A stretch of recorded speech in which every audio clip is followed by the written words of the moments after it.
story. This is your story, and this is my story. The evidence we have currently demonstrates that life on Earth appeared roughly 4 billion years ago. Humans arrived maybe 200 to 300,000 years ago. Listen to this story, which is yours, and decide what you want to do with it. In truth, this story does not begin on this planet at all, but with a star. A star as beautiful and incredible as all of the other stars in the sky, as amazing as our sun. This star exploded, and in it created a rapid torrent of energy, expanding out in all directions, in all dimensions. From this explosion of energy laid the foundation for new life, new creations, and new manifestations to take place. One such manifestation was our solar system and all of our planets. In the beginning, our planet was a collection of dust and rock particles, a hard-shelled ball. Volcanoes show us what the Earth used to look like and how it evolved. Volcanoes became like a furnace, creating water in liquid form through evaporation and heat emerging from within the crust of the Earth. Water formed vessels like bloodstreams across the face of the planet, and many oceans became heavy with salt. The mineral and rock formations within the Earth gave a means for crystals to form. And crystals contained a natural biological geometry for a higher consciousness to emerge. Where did biological life first spark? Scientists believe primitive life forms called archaeobacteria, blue-green algae, was the first form to turn to the sun for energy and reproduce and evolve. They transformed the atmosphere of the planet. Before this time, the atmosphere was rich with carbon. These billions of microorganisms grew from the carbon, and the carbon drained from the atmosphere and entered the crust to become what was next. The life spread throughout the water, through water cycles, waterfalls, rivers, oceans. All life drinks the same water. Water is essential. Life that grows depends on water. It depends on the sun. The air we breathe comes from the algae. The algae needs fresh water to continue to grow. The engine of life is linkage. In life, everything is connected. Water and air are one. Sharing is everything. In nature, everything is shared. Coral is formed from algae and shells coming together, which provide homes for more fish and other life. Trees took a very long time to grow. They reach upwards towards the sun and are perfect statues, as if striving towards higher truth. They have the power to capture life's energy from the sun, turning it into vegetable, wood, and other living matter. From that, new soils are formed. Earth relies on a balance. Every being has a role to play. Every species exists in cooperation and harmony with another species. And this harmony is not easily shattered. Everything is used in nature. Everything has a purpose. How many species are there that we know of? What do we truly know about the bonds that link them all? The Earth is a miracle, and to modern science, life still remains a mystery. Today, life is just a link in a chain of innumerable others over 4 billion years old. And within just a pinprick of that amount of time, we, the Homo sapiens, with our tremendous brains and nearly limitless potential, have disrupted that balance completely. What this means is that there's something really magnificent and fantastic about us. And we may have dropped the ball a bit. Humans appeared on this planet several 100,000 years ago, and we have transformed the face of the planet. There are many stories about how it happened. Nobody knows for sure. The ancients speak of sky people who came down and began inhabiting the lands, of lost civilizations and cities which functioned more in tune with themselves. These records come from our ancestors nearly 6,000 years ago, which today we believed was our first civilization. Regardless of where we came from, we can see what has happened since we have arrived. This is what we're going to look at. We're going to do it in short form because it's really depressing. So just bear with me while we go through this. We have taken control of every species of life, of all lands, and turned it for ourselves. We took control of animals to help discover and conquer new territories. We subjugated the growth of plants, calling it agriculture. From that spawned cities and civilizations, eliminating the need to migrate around and scavenge for food. Now, it was in our backyard. But that wasn't enough. We needed more. We tapped into the energy deep within the earth, pockets of sunlight captured in millions of years worth of coal, gas, and oil. And we have seen more change within 50 years than in the last 13,000 years combined. And not all of it is good.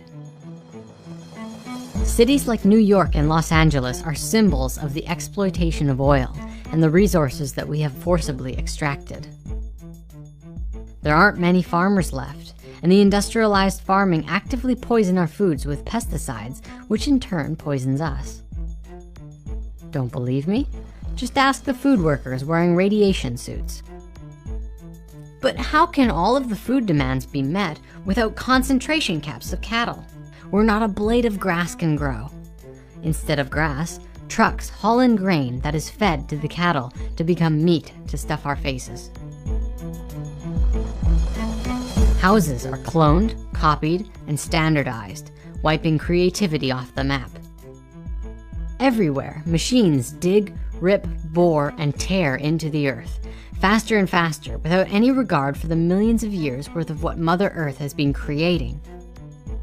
Excessive mining will soon exhaust all of the planet's reserves. 100 millions of metric tons of fish have been exhausted. Most large fish have been fished out of existence because they no longer have time to reproduce. Globally, water levels are falling. Places like Las Vegas are the biggest consumers of water in the world, where in other places they have none, and women dig aquifers day after day. Deforestation tears up the earth to make way for new factories. In some places, deforestation is a last resort for survival.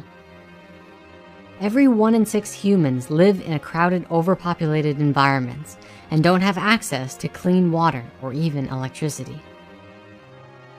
The current plan, it seems, is to pick every pocket of sunlight and use it all up until there's none left. Even heating the tar sands in Canada is getting consumptuous. The way we burn fuel pumps carbon back into the atmosphere, upsetting the Earth's climactic balance as well. How long can this mirage continue? How long can we continue to fool ourselves into thinking that we can survive on this earth that we're creating? This is our home. It is our responsibility to ourselves and to everything else on this planet to correct the mistakes that we've made. Now, I'd like to make something clear about what's just been shared. What we've been looking at, the poverty, the water levels, the exploitation of oil, and raping Mother Earth's body for anything that we can get our hands on. Well, this is often looked at as the cause of what's going on. In truth, this is the result.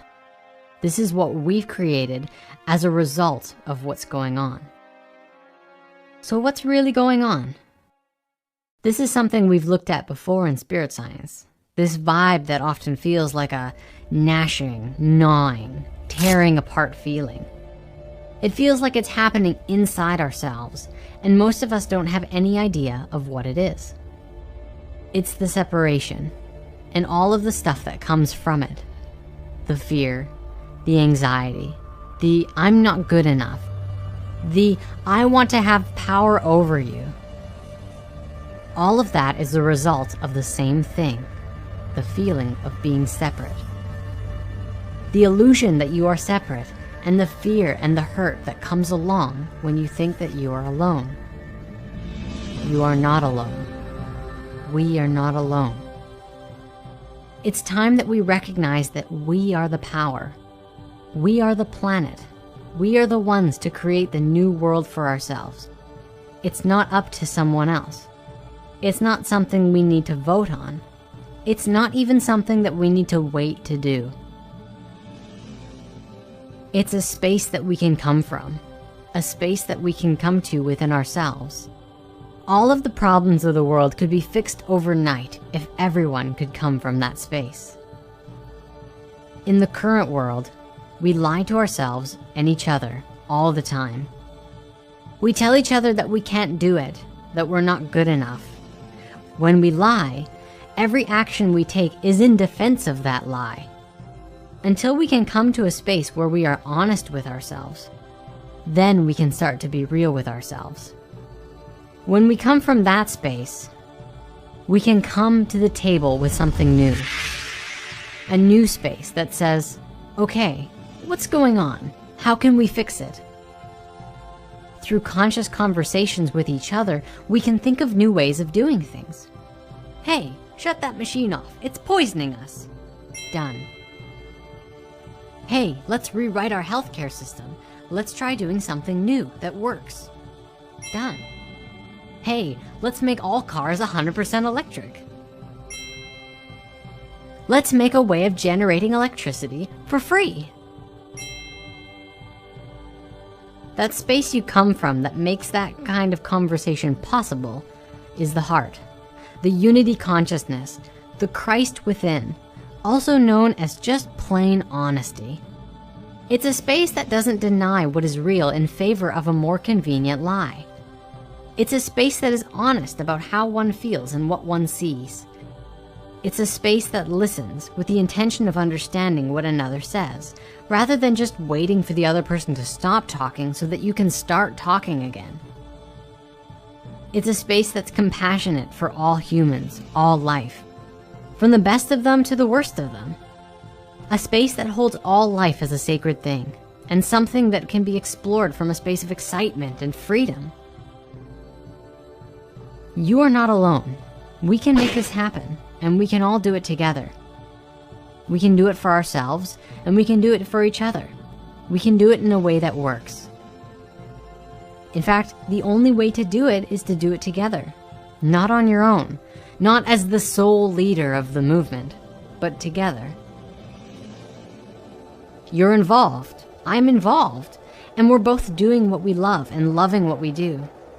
And from that space, anything is possible. True freedom is the absence of limitation, the presence of possibility. Think of it this way. The ancient civilizations understood all of this.